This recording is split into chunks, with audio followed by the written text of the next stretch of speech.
Question number 4, how long do my blog posts need to be? So just to kind of give you some context on how you should be thinking about your blog post. So there's a lot of, websites in a box that will say that they'll do your blog for you, but they know, just like I know, and you probably know, that duplicate content is not good. And they have, there are companies out there that have thousands of chiropractors that are using their sites, and the blogs that they put onto the pages are, just like duplicates of the ones that they put on, the other guys. Sometimes they have like other people in your town that are literally like getting the same blog. Now they may have like, if somebody's in the same town, maybe they only put, blog A up for this one, and blog B up for that one, and blog C up for the other one. But they're not like, you're getting they don't even list it with Google. They don't want Google to, or at least they should not be doing that, because Google will ding you for duplicate copy, because they'll think that you're like copying somebody else.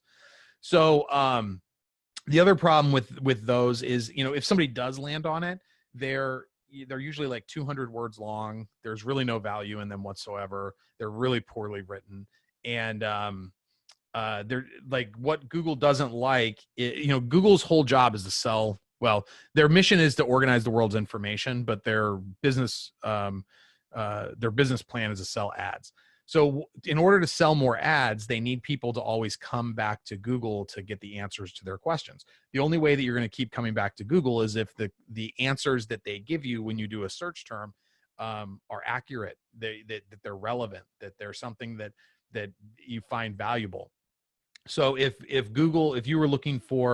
somebody was looking for a chiropractor and they kept bringing back like dentists and, oil change places, that would not be relevant to the searcher. So what you want to do with your blogs is you want them to be something of real value.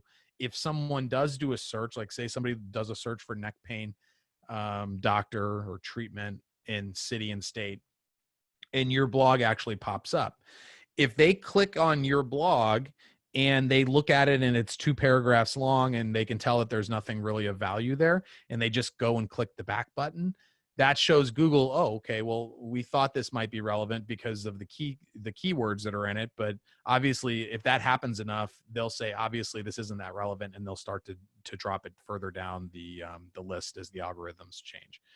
So the biggest thing is getting people to not only click on it, which is a whole thing. You got to have a good headline. You got to have a good title that's going to grab them and get that click-through rate.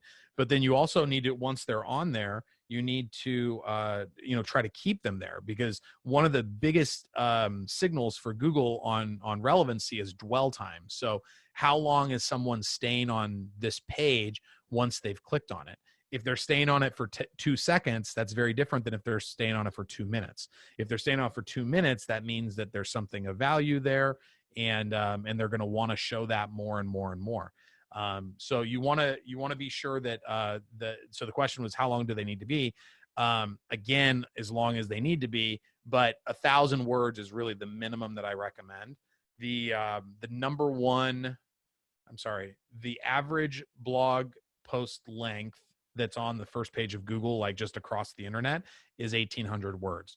So for a local chiropractor, I think 15 is probably pretty good, but minimum of 1,000. And to do 1,000-word blog, it takes about an hour. It's not a lot of time to do it, but you need to make sure that not only is there something there of value, but then anything you can do to keep them on the page. So we recommend putting, videos in the blog, so that if somebody's reading along the blog and then you have a video that kind of explains this thing that you just talked about, they can watch a 3-minute video that's going to keep them on the page a lot longer. Obviously, the videos need to be relevant to what the blog is about, but so 1,000 words would be my minimum that I would recommend.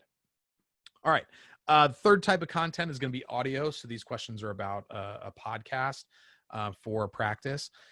Like I said, I just think that as I've been doing this podcast, I've gotten such great feedback, and I feel like the people that opt in for like strategy sessions with me, a lot of them are starting to say that they found me through the podcast. So that's been a really good, and that it's probably the thing that I get the most feedback on, is the podcast versus the video or any blogs that we do.